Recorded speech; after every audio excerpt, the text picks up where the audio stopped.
Good afternoon, everyone, and welcome to the South Saskatchewan Region Surface Water Quality Management Framework.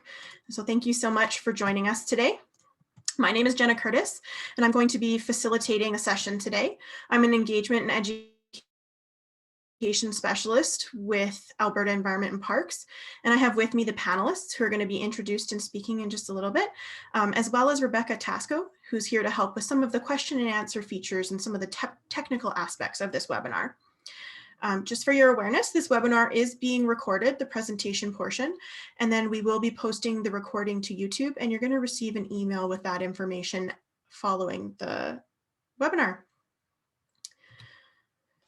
So with that, to start off, I would just like to respectfully acknowledge that I'm joining this afternoon from Edmonton and Treaty 6 territory, and many of the panelists are joining from Treaty 7 territory.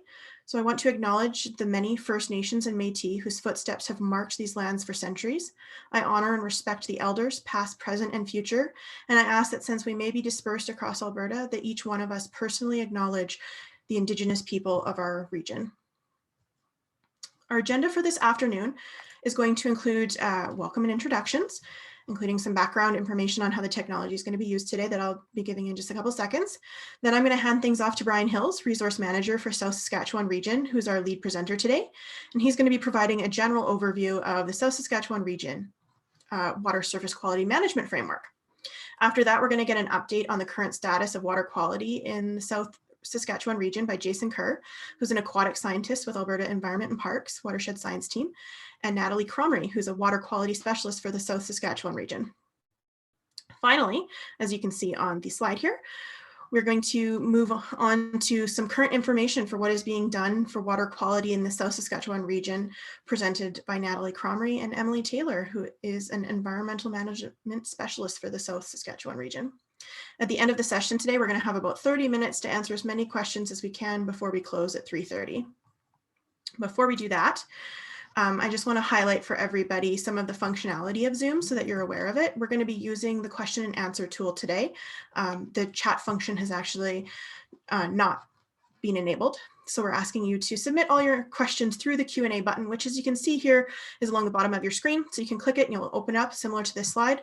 Once the questions have been submitted, you'll be able to actually, as you can see on this screen here, use the like button to upvote those questions. And so questions that have more upvotes is going to be one of the ways that we're going to be selecting questions for the question and answer period.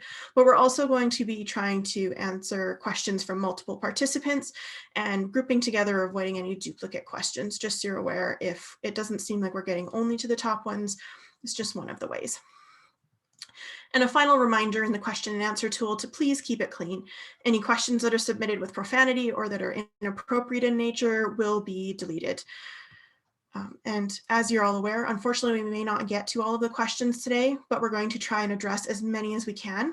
And if we cannot get to your question, we will be committing to compiling frequently asked questions that's going to look at the questions that were asked and create a document that we will send out along with a link to where our webinar will be posted. So with that, I'd like to hand it over to Brian Hills, Resource Manager with the South Saskatchewan region, who's now going to provide you a general overview of the South Saskatchewan region Surface Water Quality Management Framework. With that, I will hand it over to you, Brian.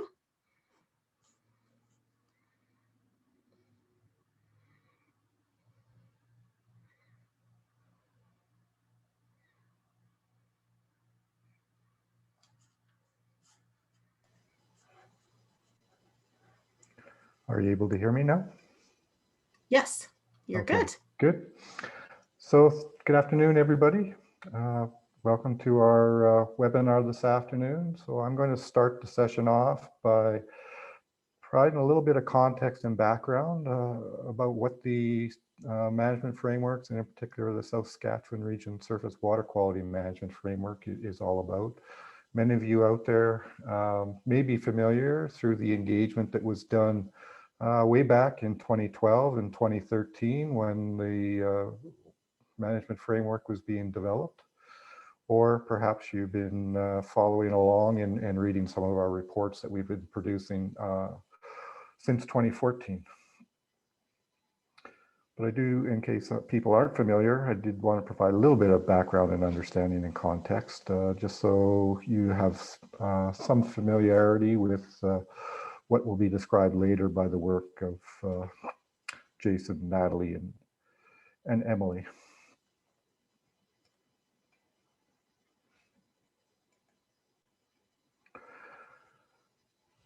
So the South Saskatchewan Regional Plan came into effect in 2014, and the South Saskatchewan Region Surface Water Quality Management Framework came into effect as one of the strategies under the plan.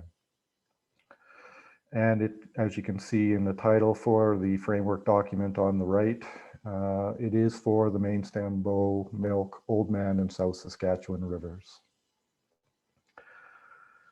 There's also an air quality management framework that was brought in at that same time for the South Saskatchewan region, if you're interested.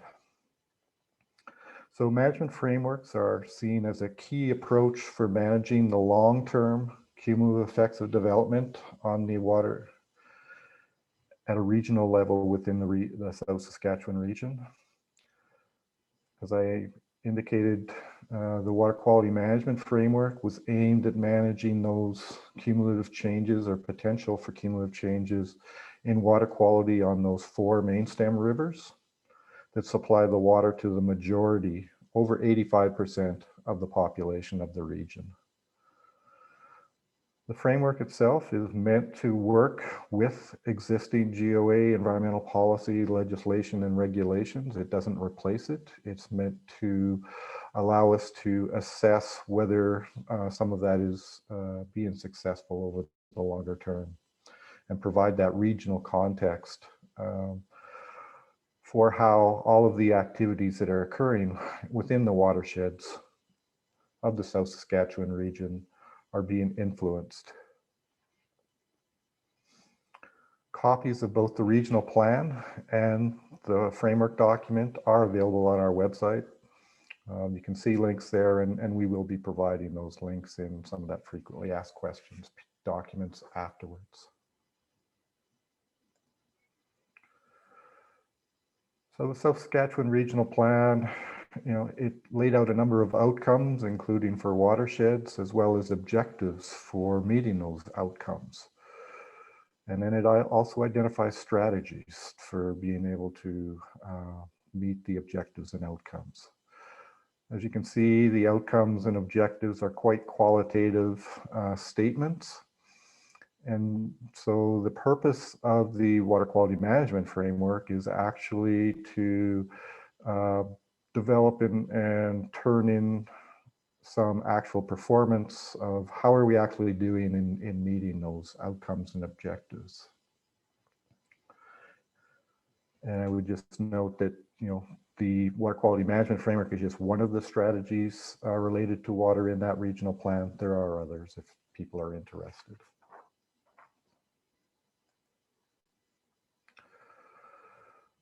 So this slide shows how we're meant to try and quantify and report on the outcomes and objectives. So we've identified a number of indicators, which are water quality parameters for each river and location, a number of locations on those rivers. We then identified what we call triggers and limits, which are types of thresholds. Do the monitoring, and in some cases may need to do modeling in the future to assess those conditions relative to the triggers and limits. And then we do reporting. So those are the main components of the management framework. The triggers and limits, the triggers are actually kind of our early warning system for the framework. They were developed and are described for each of the stations, for each of the parameters within the framework document. And they were derived from historical data collected at each of those stations for those parameters, primarily for the period 1999 to 2009. The use of the trigger values is to allow us time to investigate what may be contributing to observed changes and develop management actions in a proactive way before we get to levels that are regularly higher than the guideline limit values. The limit values are what we normally use to assess whether we're achieving our outcomes and objectives, generally speaking, for water quality on a provincial basis. Experience shows that it can take considerable time to do the investigations, and when necessary, identify what the appropriate management actions might be. Hence our need to try to develop those proactive early warning signals. The indicators and water quality parameters that were currently in the framework were considered relevant in all 4 of the rivers for the South Saskatchewan region, and relevant to the uses that we see in those for the water. So aquatic life, agricultural uses, recreation, and the other related development pressures and needs at this time, and at the time that we were foreseeable back in 2013.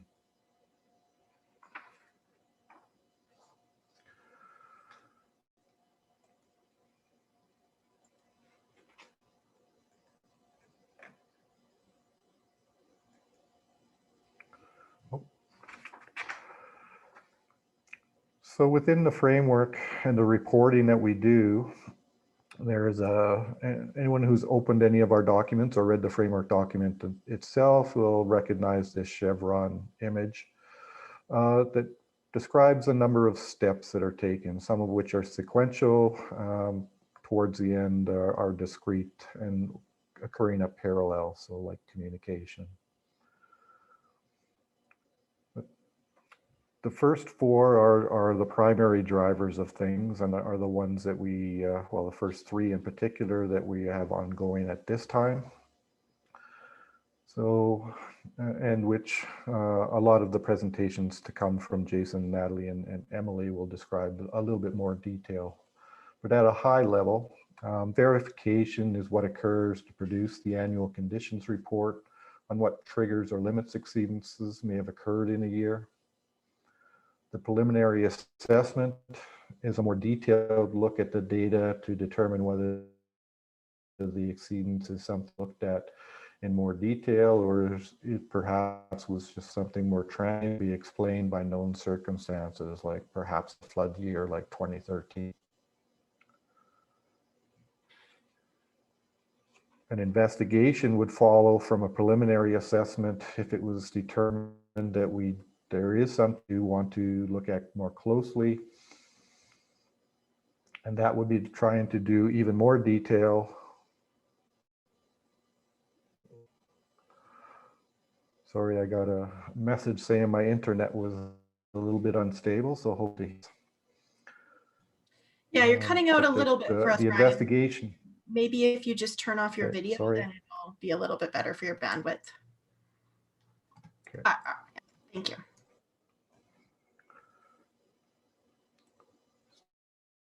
So the investigation then is to help us develop an understanding of what may be contributing to change in the water quality, which then could lead to identification and implementation of mitigative management actions if warranted, depending on what was the result of the investigation.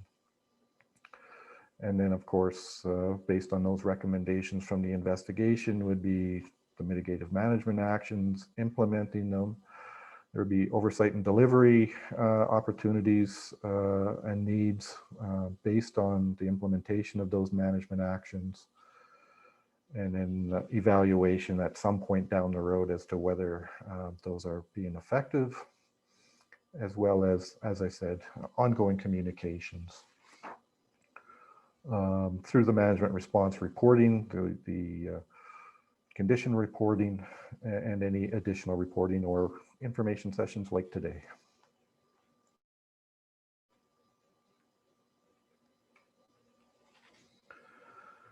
So one of the key aspects is that the South Saskatchewan Regional Plan itself is a regulation under the Alberta Land Stewardship Act.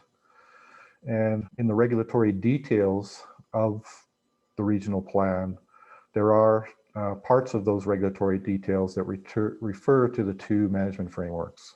One part that refers to requirements for the air quality management framework, and then another part that refers to the specific requirements for the water quality management framework. And so we do have some of the details here of the requirement for the minister to establish and maintain programs to monitor, evaluate, and report on the ambient environmental quality. It adopts the triggers and limits.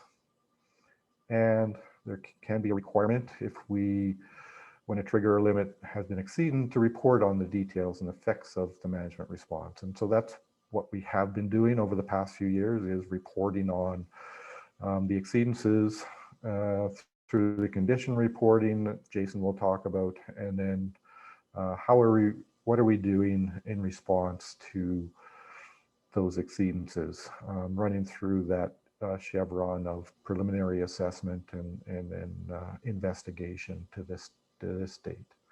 But there is the potential, if we do see legal for the minister to have some binding decisions with regard to decision making by various decision makers, to have to undertake and implement some sort of action.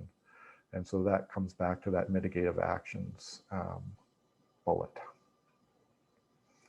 But the management response is quite flexible in whether or not we would look to a regulatory decision making. In a lot of cases with some of the trigger exceedances, we'd probably be looking at other tools than regulatory, voluntary and incentives and those kinds of things.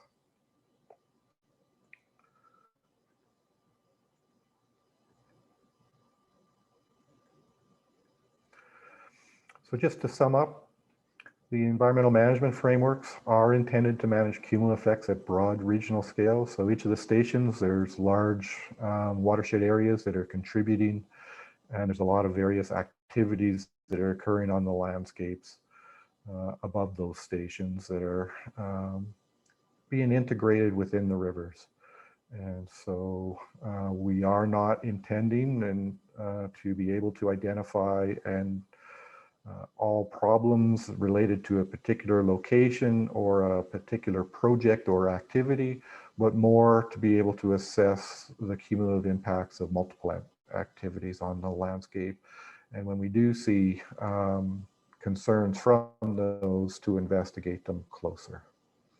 And there will be opportunities in the future for subject matter experts and other stakeholders to contribute to investigations and development of management actions where those are warranted.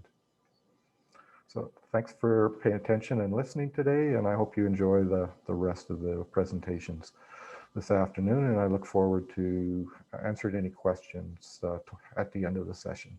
Thank you. Thanks so much, Brian, for that general overview of the framework. Up next, as you can see here on the screen, we're going to be talking about the current state of water quality conditions, and that's going to be coming from Jason Kerr and Natalie Cromrie. And so first up, I believe that Jason's going to kick us off. So with that, I will pass it over to Jason. Okay, hello everyone, I hope you can hear me okay. Sure can. Oh, great, okay. So my name is Jason Kerr, I'm an aquatic scientist with the Watershed Sciences Group in Resource Stewardship, AEP. And my role, and I guess the role of Watershed Sciences in the process, is the development of these state of water quality reports. They're annual reports. We began back in 2014-15 and through to our most recent report. So 5 of those have been released publicly, and the most recent one is very close to being released, as undergoing internal review. Oops. Sorry. Okay, so what I want to do today is talk a little bit about those reports. I'll talk a little bit about the methods, describe the indicators, the monitoring stations that we use. I'll discuss triggers and limits, both how they derived and how we estimate whether or not there's been an actual exceedance. And then finally, I'll summarize the results of the last 6 years. So in terms of the indicators, there's two distinctions here. We have primary indicators and secondary indicators. So they are treated differently in terms of reporting, and I'll go into a little bit more detail about that later. So in terms of the primary indicators, we have a number of nutrients, so total ammonia, nitrate, total nitrogen, total dissolved phosphorus, total phosphorus. We also have total organic carbon. We have pH, which is an indicator of acidity. E. coli is an indicator of fecal contamination. Turbidity, an indicator of suspended material, solid material in the water, could be inorganic or organic. And then we have a number of ions. So we have individual ions, chloride and sulfate, total dissolved solids and specific conductance. They're both they're slightly different, but they're related parameters. They're essentially a measure of ion concentration in water. And we also have a calculated parameter, the sodium adsorption ratio. And this is an indicator. It's calculated as the ratio of the sodium cation to calcium and magnesium. And essentially, it's a measure of the suitability of water for irrigation. So they're our primary indicators. In addition, the framework set out some secondary indicators. So these are parameters that were considered to be potentially important and certainly worth looking at, but at the time there was insufficient data to calculate robust triggers. So again, I'll get into a little bit more detail later. They're treated a little bit differently in the reporting. So in terms of the sites that we use, as Brian kind of mentioned, existing data that's available. So specifically data from the province's long-term river network. There are 9 stations included in framework reporting, 4 stations on the Beau River. We have 3 stations on the Oldman River, a single station on the South Saskatchewan River upstream of Medicine Hat, and a single station on the Milk River.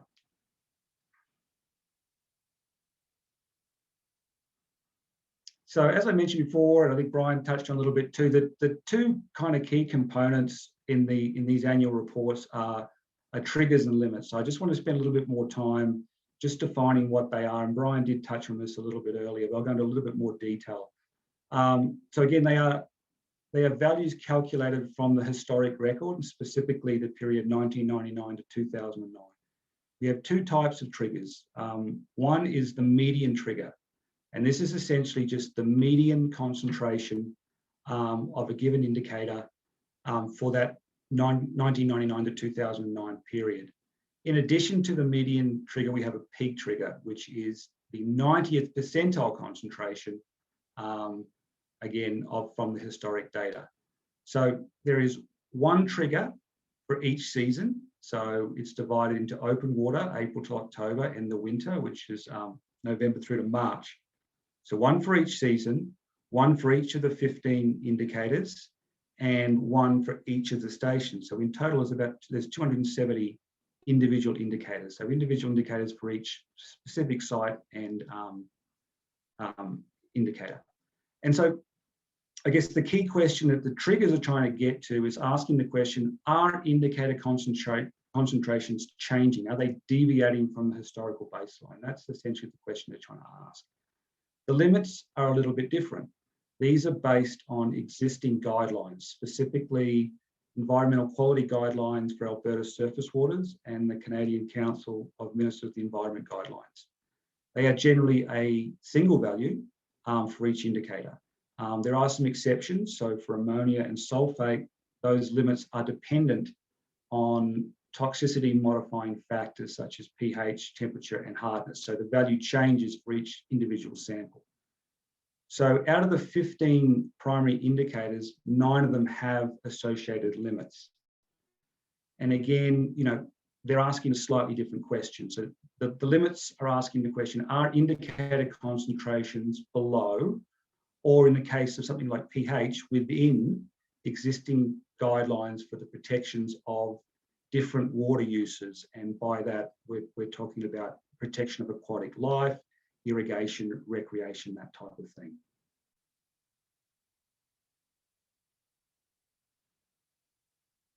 So having defined what the triggers and limits are, the next thing is a term that we use in the reporting is exceedance. How do we determine whether or not there's been an exceedance of either a trigger or a limit? And I'll go through both of those. We'll start with triggers. What do we do? How do we determine that a trigger has been exceeded?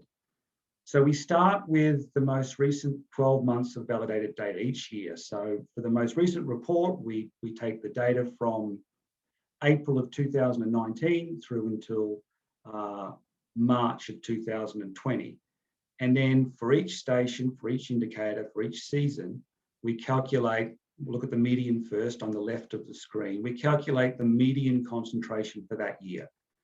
We then look at that and compare that to the trigger values from the framework and ask the question, does the median trigger, the median value for that particular year, cross that trigger in an undesirable direction? So that is almost always, is it higher than the trigger?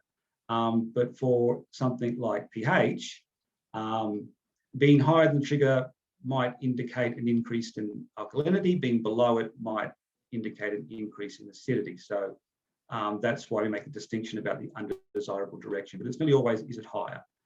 If the answer to that is yes, the next question is, well, is that statistically significant? Because natural variation is part of water quality data. So the next thing we do is, if it has crossed that threshold, we do a statistical assessment. So for the median, we're looking to see whether that shift in central tendency is significant, or is it something that can be explained simply by natural variation? Now, if following those tests, we find that yes, it is statistically significant, we then report that as a trigger exceedance. So for the 90th percentile, which is the flow chart on the right, it's a very similar process. We start with the same data, we calculate the 90th percentile concentrations, we compare that to our triggers. If they're greater than the trigger value, we then do further statistical assessment, again to determine, is this just natural variation or is this perhaps something else? And if we find the number of individual values exceed a peak upper prediction limit, which is part of the calculated as part of the statistical process, if that's significant, we would then report that as a trigger exceedance. If not, we do not report it as a trigger exceedance, we just simply present the data. So in addition to triggers, we're also looking for exceedances in limits. So that's the left of the screen for our primary indicators. And I'll get to secondary indicators in a minute. So the process for limits is a little bit simpler, but again, we start with the same data set. We calculate the seasonal median concentration at each site for each indicator. And then we look to see whether that crosses that water quality limit in an undesirable direction. Again, that is almost always, is it higher? But again, for pH, it's a range. So it may be lower, it may be higher. If the answer to that is yes, we report that as a limit exceedance. For the secondary indicators, they're treated slightly different. The process is pretty much the same. We start with the same data, we calculate the seasonal median concentrations, we compare that to existing water quality guidelines, and ask the question, does it exceed guidelines? If the answer to that is yes, it's not an official exceedance in the report, but we do flag that and report that in each year's report. So that's how it's done. That's what the triggers are. That's how we determine whether or not it's an exceedance. So what I want to do now is talk a little bit about just summarising the last 6 years of data and give an overview of what we've found. So we'll start with trigger exceedances, median for the median trigger. So if you look at the table here, the columns are each year's report. So we started in 2014-15, right through to the most recent report in 2019-20. And the rows are the sites where we identified an exceedance. So if we don't see a site on that table, that means there was no exceedance for the last 6 reports. The other thing I would note here is for the cells. If the cells are blue in colour, that means the exceedance occurred in the winter only. If it were green in colour, it occurred in the open water season only, and that did not occur in the last 6 years. That hasn't happened. Or, as is the case for the majority of exceedances, if it is blue with a green diagonal patterns at the forefront, that means that the exceedance occurred in both the winter and the open season. So over the last 6 years, out of the 15 primary indicators, 9 of them exhibited an exceedance at least once.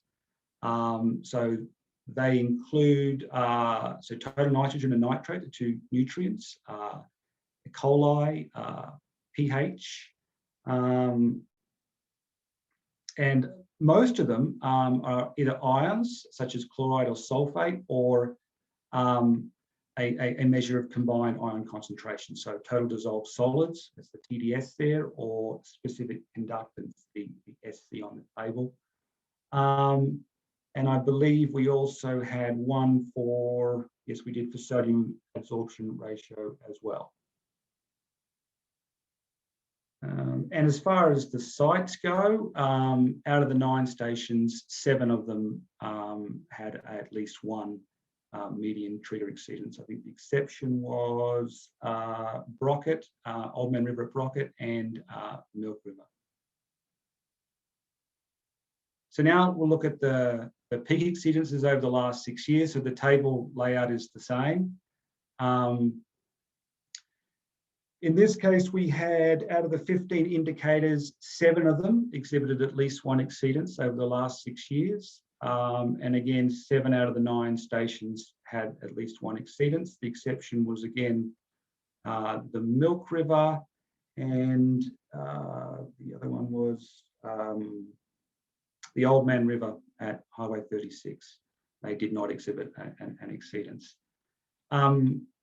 In terms of the parameters, again, 7 out of the 15 parameters exhibited exceedance in the peak trigger. A lot of the same parameters again. So pH, specific conductance, both of the ions, sulfate and chloride, nitrate, but not total nitrogen. E. coli had one, and total dissolved solids and specific conductance. So that's the summary of the exceedances for the triggers. Now, for the limits and the secondary indicators, we'll start with the limits, which is the table at the top there. Again, the colours are the same. If it's blue, it's winter only, green open water, which didn't happen, and if it's the pattern, it's winter and open. All of the exceedances, limit exceedances, were all occurred in the winter. They all occurred at the Milk River.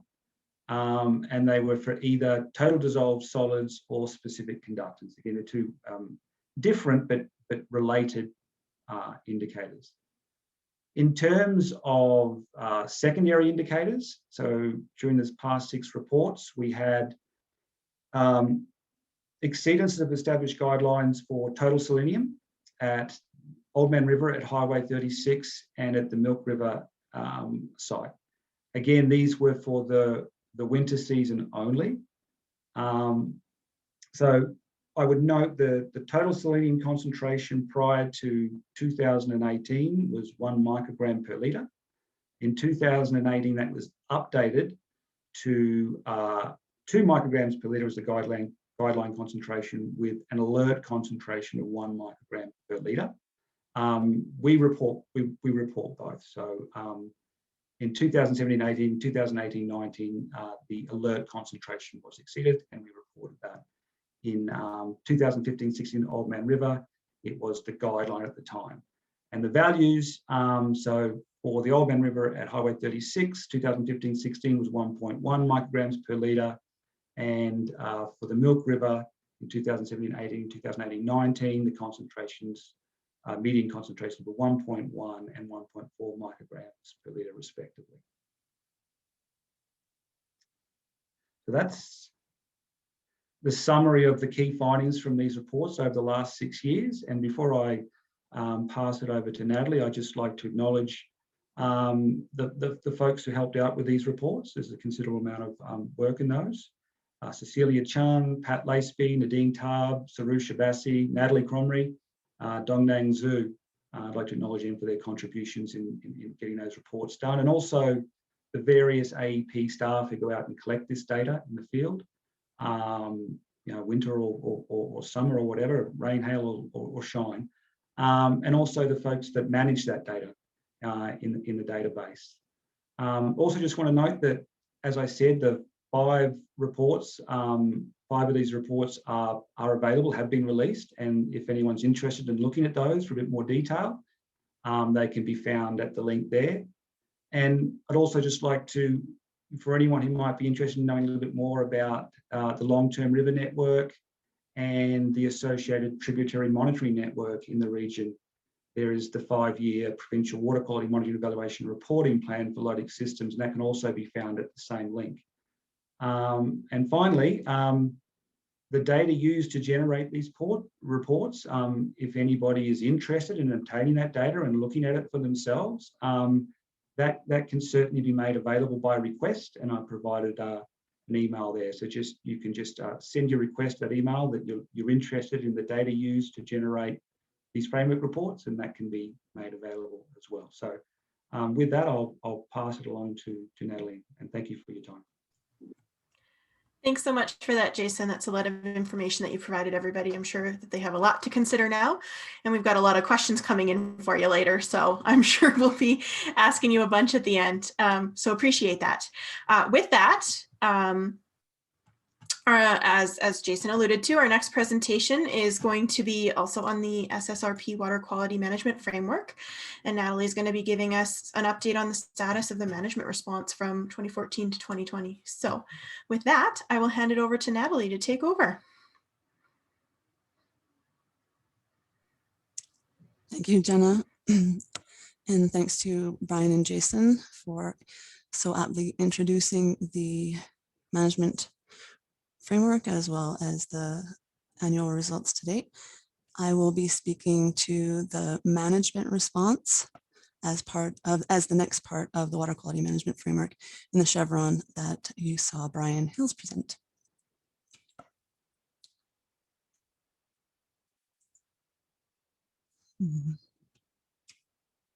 Okay, a little bit of the agenda is that there will be an overview of the status of management response process, and then a summary of the management responses to date, and a bit of technical information on some of the investigations that have already started or will start, and then next steps. The status of the management response is ideally reported every year, and there are already 4 reports that are out, and you'll see the covers here. All of the information that we've been speaking to today is found at the link below, so that not only includes the 4 reports that I will be speaking to the results, but also the reports that Jason presented, as well as the management framework itself that Brian spoke to. Now, the management response is a set of steps taken in full or part when an ambient trigger or limit is exceeded. And if you look at the diagram on the bottom left, a limit exceedance automatically moves parameters into an investigation stage. Whereas for a trigger exceedance, the trigger exceedances are evaluated through preliminary assessment, and then a decision to either close the management response, do some further assessment, or initiate investigation decisions are made. What happens in a preliminary assessment is that it is a number of assessments that is undertaken to determine whether the exceedances represent change in ambient condition, as Jason mentioned, again, in an undesirable direction. Most of the time that's increasing, but it could also be decreasing.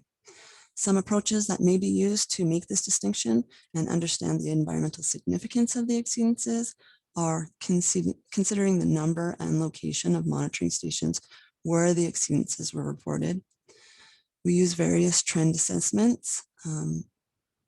We call them unadjusted trend assessments, which is concentration only, as well as flow adjusted trend assessment, which takes into consideration how flow might be influencing concentrations that we measure.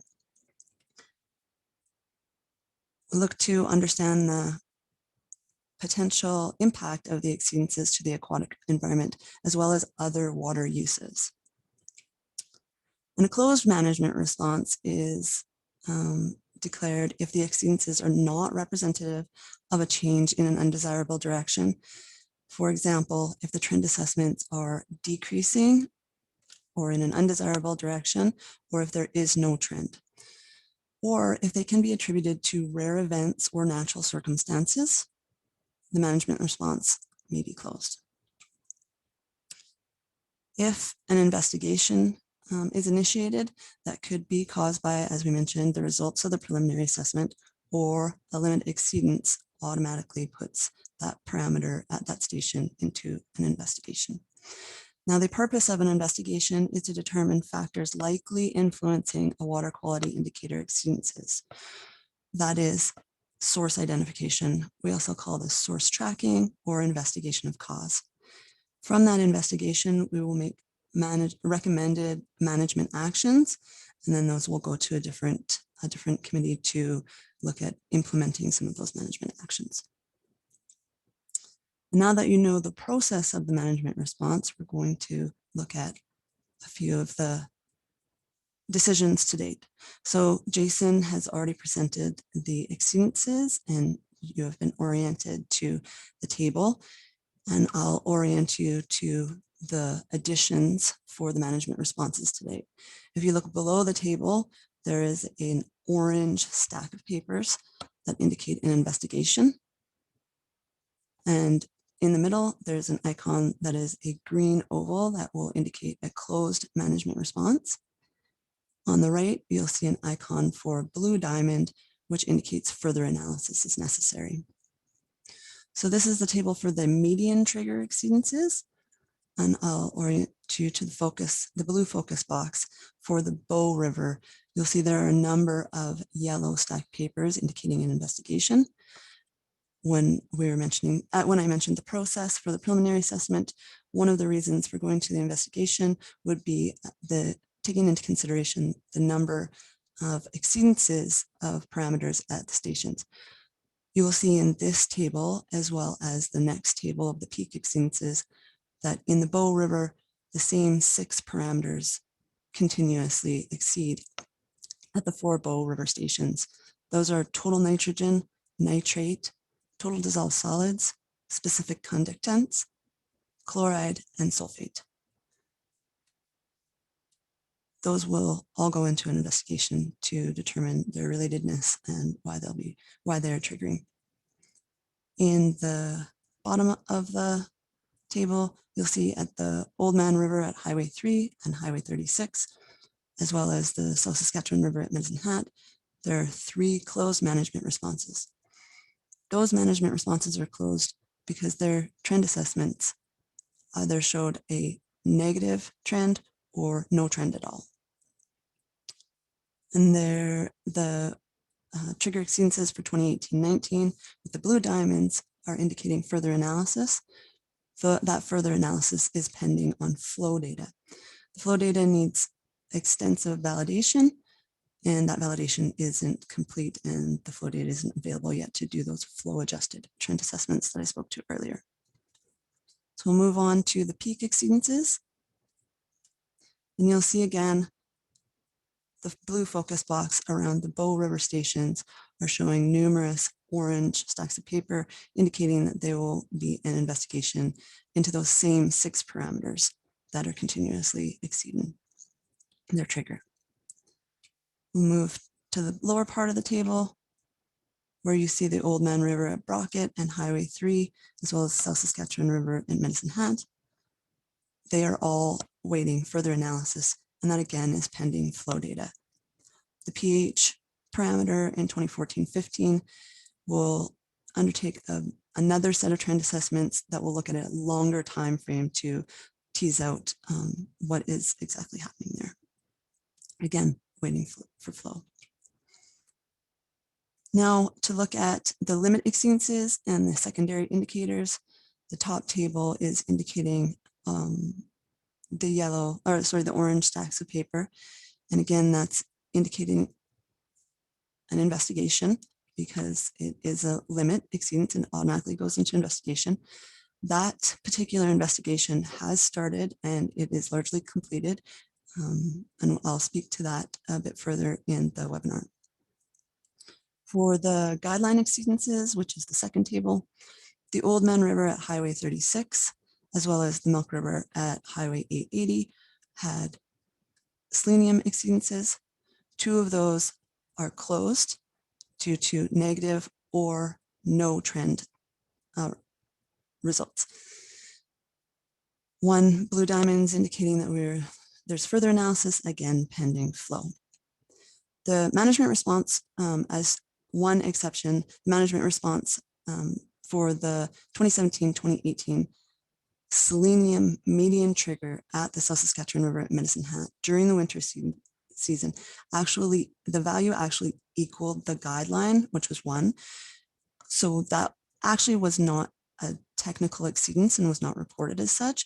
However, because it's so close and for transparency, the same steps were taken for that guideline of total selenium in the winter at the South Saskatchewan River and Medicine Hat. And that management response was closed, again, for negative or no trend result. Now, to speak to the investigation part, for the total dissolved solids and specific conductance at the Milk River, the results of the investigation that I mentioned previously are provided in a separate report, and I will be speaking to them in the next presentation. That report is in press. It is going through the government process, and hopefully it will be available in the summer, and we will be sharing that with the WPACs. So when you see that in your inbox, please do take a look. For the Beau River trigger exceedances, an investigation in the Beau River will be initiated to address, again, those same 6 parameters that we keep seeing exceedances for. And the investigation will focus on the objectives of source tracking, again, determining the cause of the trigger exceedances, as well as determining a need for management actions, and if needed, the recommendations for those management actions. That process will be repeated for any investigation. And initially for the Beau River, we will look to doing a literature review to see if any of our counterparts or partners at the universities or other agencies have already looked into possibly what might be causing these trigger exceedances. So we will build off of work that's already completed, and we'll identify gaps of work that may need to go on in the future.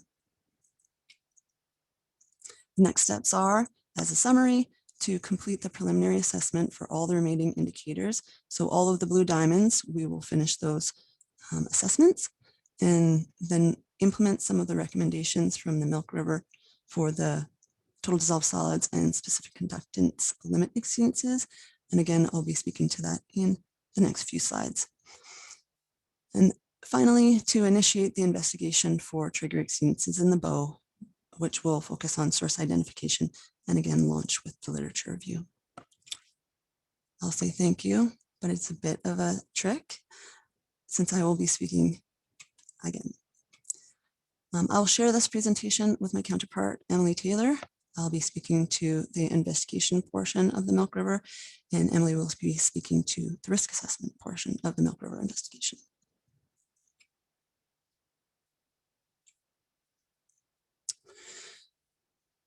Now, the framework limits for total dissolved solids and specific conductance are set at 500 milligrams per liter and 1,000 microsiemens per centimeter, respectively. And as we've seen in the previous slides, the seasonal medians were exceeded the limit for numerous years in the winter for total dissolved solids, as well as a couple of years for specific conductance as well in the winter. And as a management response, an investigation was initiated, which included, again, an extensive literature review, as well as an analysis on all the surface water, groundwater, and water quantity flow data that we could gather together through our partners, as well as the WPAC down there. And the results of the investigation are provided in a separate report, which again is in press. The report, if you want to know what it focused on, was 3 main questions. Why do the South Saskatchewan River Surface Water Quality Management Framework exceedances for total dissolved solids in the Milk River at Highway 880 only occur in the winter, which we define as November to March?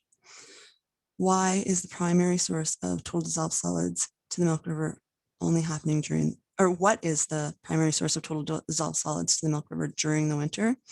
And what are the main processes controlling variability in total dissolved solids concentrations during the winter? So what that's getting at is, why are we seeing some exceedances in some winters, but not the other? If you've noticed that we're only speaking to these questions as total dissolved solids, it's because often water with high dissolved ion concentrations can have both high specific conductance and high total dissolved solids concentrations. And sometimes the two measurements can be used interchangeably. The Milk River samples for those 2 parameters were strongly, positively, linearly correlated. And for those tech-savvy folks out there, an R-squared of 0.99 at a p-value of less than 0.01. And for that reason, the main focus was on total dissolved solids as a mean to investigating both parameters. The answer to some of the questions that we found and are represented in the report are, for the winter exceedances are primarily controlled by the lack of dilution water from the St. Mary's River.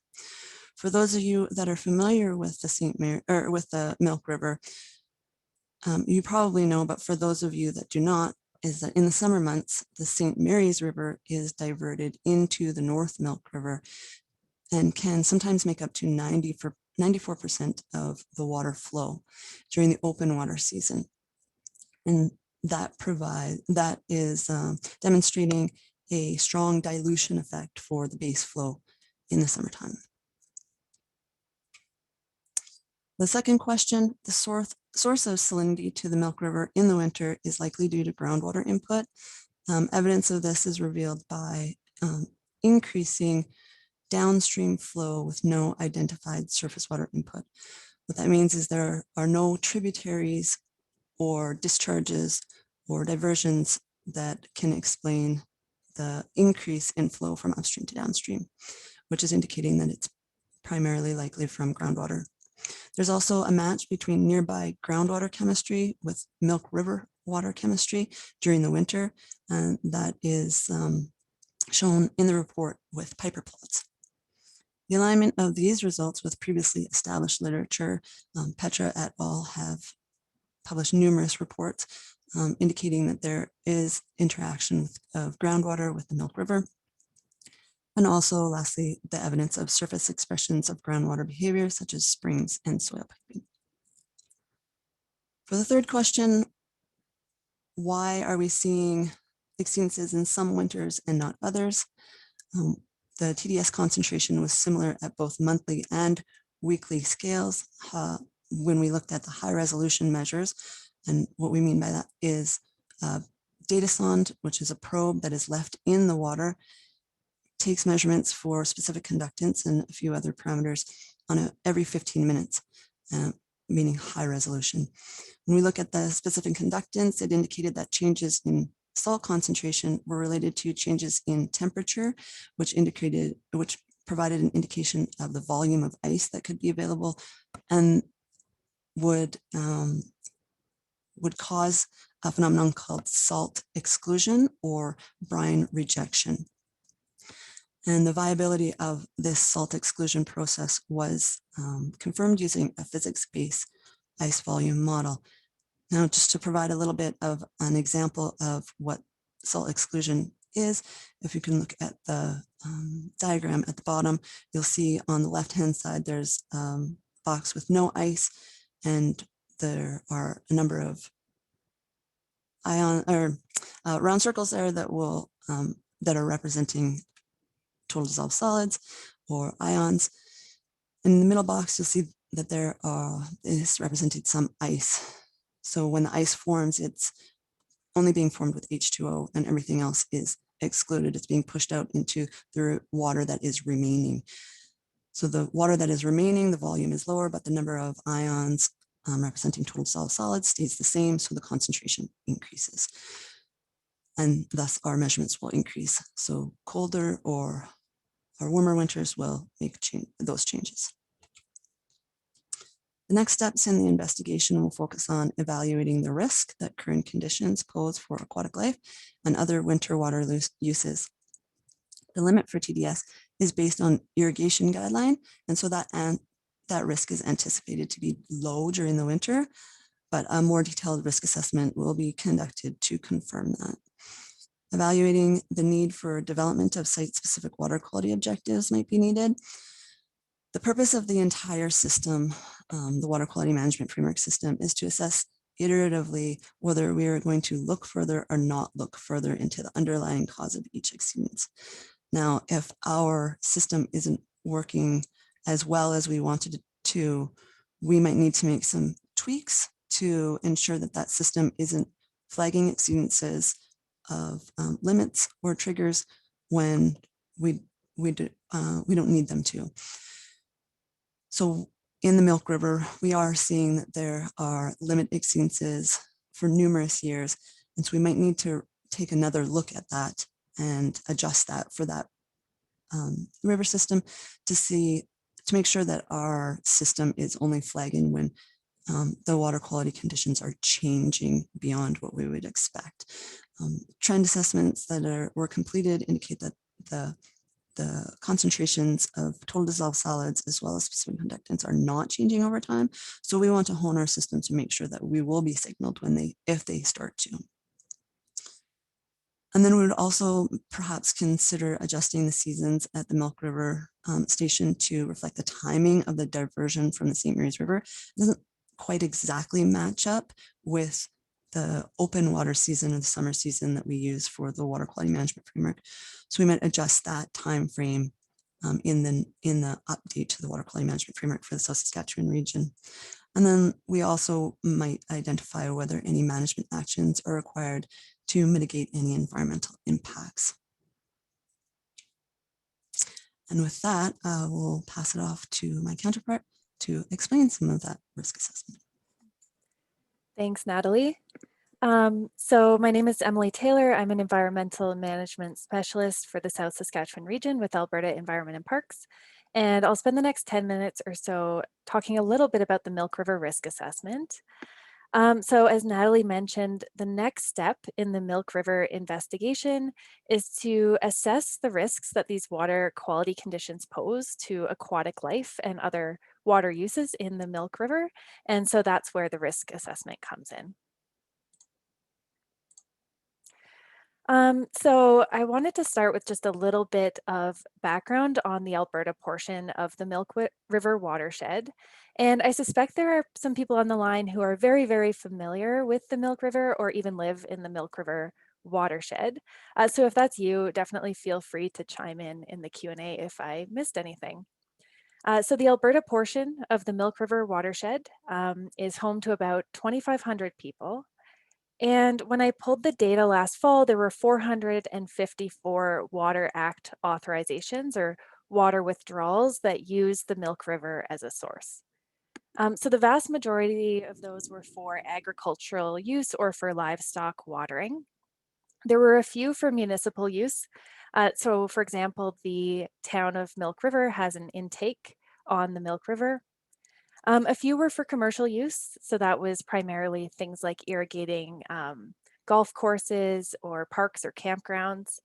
And then finally, there were a few that were for industrial use. So that was primarily oil and gas activities or road construction, things like that.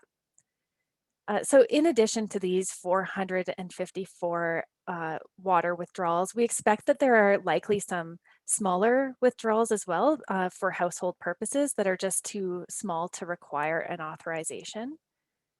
And then in addition to that, the Milk River is a popular recreation destination for folks from across the watershed and really across Alberta. So in the summer, there's a lot of swimming and rafting and just enjoying the river that occurs.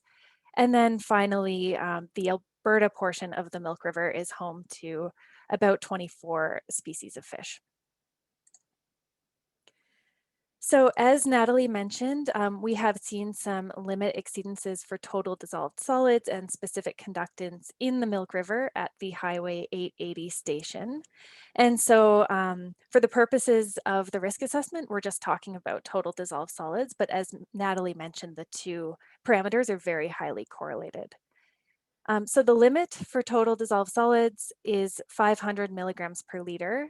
And that's based on the Canadian Council of Ministers of the Environment guideline for the protection of agricultural use. So that 500 milligrams per liter protects the most sensitive crops, so things like strawberries and raspberries. The CCME, or the Canadian Council of Ministers of the Environment, has kind of a tiered system of guidelines for total dissolved solids. So there are higher guidelines for less sensitive crops. And when we look at the historical data, the values that we're seeing at that Milk River at Highway 880 station are kind of in the 1,000 milligrams per liter of total dissolved solids range. And this, as Natalie mentioned, is only occurring during the low flow or the winter season. So when we look back at the historical record, the highest value that we saw was 1,300 milligrams per liter of total dissolved solids, and that was back in January of 2009. So it's important to note there are no known health impacts to humans resulting from total dissolved solids. There could be aesthetic impacts, so it could impact the taste of the water. And in addition to that, some constituents of total dissolved solids, so for example, sulfate, can result in some minor health implications at higher concentrations.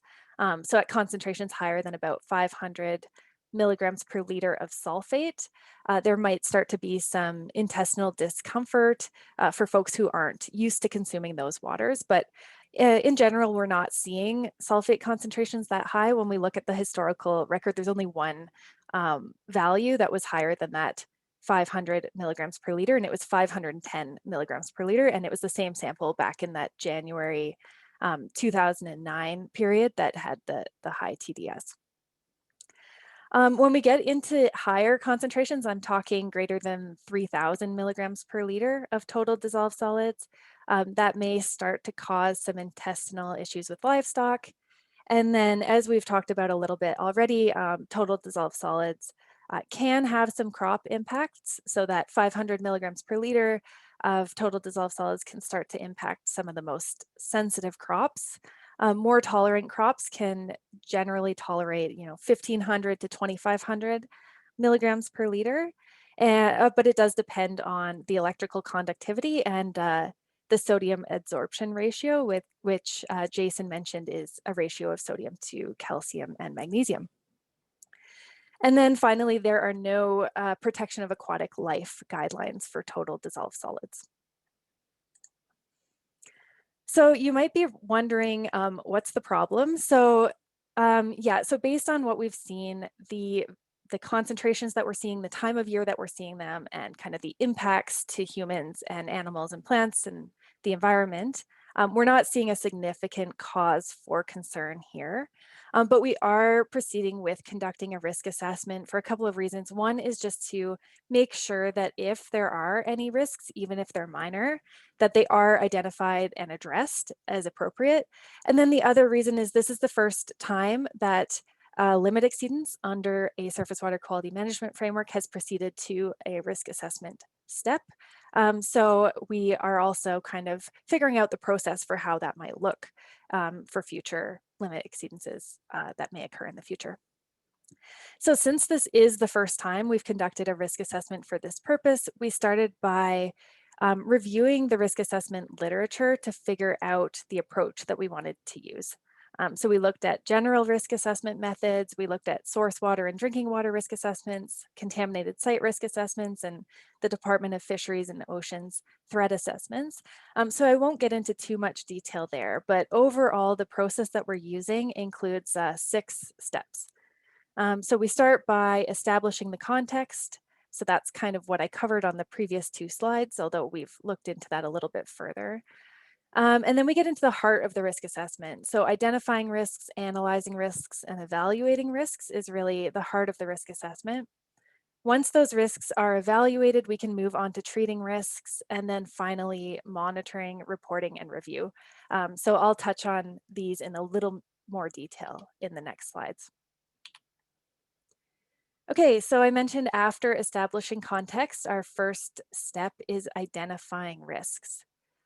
So we did that by developing a conceptual model, and we started by identifying possible receptors that could be impacted by contact with high total dissolved solids waters. So everything from humans, household infrastructure, pets, vegetation, wildlife, recreationalists. So we thought about, or we kind of brainstormed all of the possible receptors that could be impacted by this. The second thing we did is we looked at the pathways through which these receptors could potentially come into contact with water from the Milk River. And then the last thing we did is we looked at the consequences. So if these receptors did come into contact with water from the Milk River, what would be the implications of that? So we developed risk statements based on these considerations. So the risk statement, there's an example here. So continued use of Milk River water for field crop irrigation or pesticide application resulting in impacts to crop yield. So in this case, the receptor is the field crop, the pathway is irrigation or pesticide application, and the consequence would be impacts to crop yield. So in total, we had 16 risk statements that were identified. I won't go into them in detail, but basically they looked at things like human consumption of treated water, human consumption of untreated water, household infrastructure, municipal infrastructure, pets, crops, whether that's in fields or in greenhouses, soils, livestock, riparian vegetation, benthic invertebrates, fish and wildlife, and impacts to commercial and industrial businesses as well. So once the risks are identified, the next step is to analyze the risks. So this involves, for each risk, looking into the available literature, comparing the water quality data that we're seeing with the literature values, reaching out to subject matter experts to get their take on whether this is a concern and where we should be focusing our efforts. And then eventually the goal of all of this is to complete risk scoring. So we want to look at what's the likelihood of this risk occurring. Is it rare, unlikely, possible, likely, or almost certain? And if this did occur, how severe would that be? So is that insignificant, minor, moderate, major, or catastrophic? Once we have scores for each of the risks, we will use a risk matrix like this to assign an overall risk score. So if, based on our risk criteria, if the risk is low, we will kind of accept that risk and continue business as usual operations. If it's medium, we will continue business as usual operations, but with monitoring. If it's high, we'll look at identifying some control measures and monitoring. And then if it's extreme, we will look at avoiding the risk as much as possible or immediately identifying control measures and monitoring. So if we do find that control measures or treatment measures are needed, here's some examples of the types of controls that we might look at. So we might look at conducting additional monitoring or research to better understand the risks. We might look at implementing education and outreach initiatives. We might look at installing or encouraging the installation of engineering controls. And then finally, as Natalie mentioned, we might look at setting site-specific water quality objectives. So for the limit for total dissolved solids is based on agricultural use. And as we mentioned, we're really only seeing these exceedances during the winter low flow periods. So it might make more sense to develop a measure that is more applicable for the uses and more specific to this certain site. So once those control measures are identified, we will be reporting on them in the status of the management response report. So these reports are put out on a regular basis. There's a few that are already available and they're all publicly available online. So as these come out, you'll be able to pull them off our website. Okay, so in terms of where we're at and where we're going, so we've tentatively established the context and started to, and we've identified the risks. And so now we're currently working on analyzing the risks. Once that analysis is complete, and that will hopefully be in the very near future, we will move on to evaluating the risks. And then at that point, we plan to reach out to the Milk River area stakeholders for review. So we want to give stakeholders a chance to review what we've done and provide any input and feedback so that we can adjust the risk assessment to make sure that we've covered everything and make sure that we're happy with it before moving on. So then after those risks are evaluated and we think we've got it right, we'll move on to treating risks and plan to report on outcomes of the risk assessment in our next status of the management response report. So thanks very much. That's all I had on the Milk River risk assessment. If you have any questions, feel free to put them in the Q&A or hold them until the end when we have our Q&A portion of the webinar. And I will hand it back over to Jenna. Hey, Emily. Looks like you're up next again. So we're going to switch gears here a little bit, everybody. And so that was really great. Thank you for all of that information. And I can see that there are still questions coming in. So just a reminder to everybody that, as Emily mentioned, the Q&A function. And if you see questions that you really like, you can use that upvote feature to make sure that those are the ones that we can focus on. So just keep your eye on that. And if you see a question that you wanted answered, then you can upvote it. Otherwise, we're going to continue on. And Emily's now going to touch on the Beau River Phosphorus Management Plan. Thanks, Jenna. Okay, so yeah, so for our last presentation today, I will be taking the next 10 minutes or so to just talk a little bit about the Beau River Phosphorus Management Plan. So this is a plan for managing inputs of phosphorus to the Beau River that is currently being implemented by a multi-stakeholder implementation committee made up of members from across the watershed. So I think many of the folks on the line might be very familiar already with the phosphorus management plan. And I think I saw some names of members on the implementation committee as well. So if that's you, feel free to chime in the Q&A if you have anything to add. So just to start, I wanted to go back to the very basics and talk a little bit about what phosphorus is and how phosphorus ends up in our waterways. So if this is all very familiar to you, feel free to zone out for the next couple of slides. So phosphorus is very simply a chemical element with atomic number 15. It is an essential element for humans, animals, and plants, and so it's prevalent in many foods, and it's also very common in fertilizers. So there are three main ways that phosphorus enters our waterways. The first way is from wastewater treatment plant effluent, and that originates from wastewater from our homes and from our businesses. A second way is from runoff from agricultural lands. So that's particularly the case when fertilizer containing phosphorus is applied and then it rains, washing phosphorus off to our rivers. And then finally, we can also have runoff of phosphorus from urban areas, so parks and parking lots when it rains as well. So generally, we do have some phosphorus in our rivers, and that's fine most of the time. The problem occurs when we start to have too much phosphorus in our rivers. So I mentioned that phosphorus is in fertilizers and plants love it, so they grow like crazy when it's around.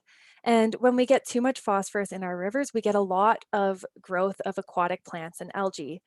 And so these plants during the day, they photosynthesize, so they take in CO2 and they put out oxygen. And then at night they respire. So at night they take in oxygen and they put out CO2. And so if we have a lot of plants in the system, over the course of the night, they can consume a lot of the oxygen, and that can deplete the available oxygen, making it difficult or causing stress for fish and other aquatic life. And in very extreme cases, that can result in fish kills and other issues. So in addition to impacts to aquatic life, there are some other impacts of phosphorus. So if we have a lot of plant and algae growth, that can end up blocking water intakes, and that can be kind of expensive to constantly be clearing those intakes. It can also affect the use of the water, so whether that's for irrigation or livestock watering or for municipal use. And then finally, it can impact our river aesthetics. So if we have a lot of plants and algae and then they die, they can decompose and start to release some odors. And generally, it just affects the overall enjoyment of the river. So we used to have some pretty significant problems with phosphorus in the Beau River. So the figure on the top left goes back to the 1970s, and you can see that back in the 1970s, we had loadings of phosphorus on the order of about 1,000 kilograms per day or higher. Then in the early 1980s, some controls were put in place at wastewater treatment plants, and we saw a significant decrease in the amount of phosphorus entering the Beau River. So since then, things have generally been pretty good, although a couple of recent studies have looked at how much phosphorus the Beau River can take while still achieving those in-stream aquatic life guidelines for dissolved oxygen. So those studies put us somewhere in the ballpark of 370 to 490 kilograms per day as being the amount that the river can take. And so that's indicated by the red box there. And so it's showing that we maybe don't have a ton of room left to continue loading phosphorus to the river.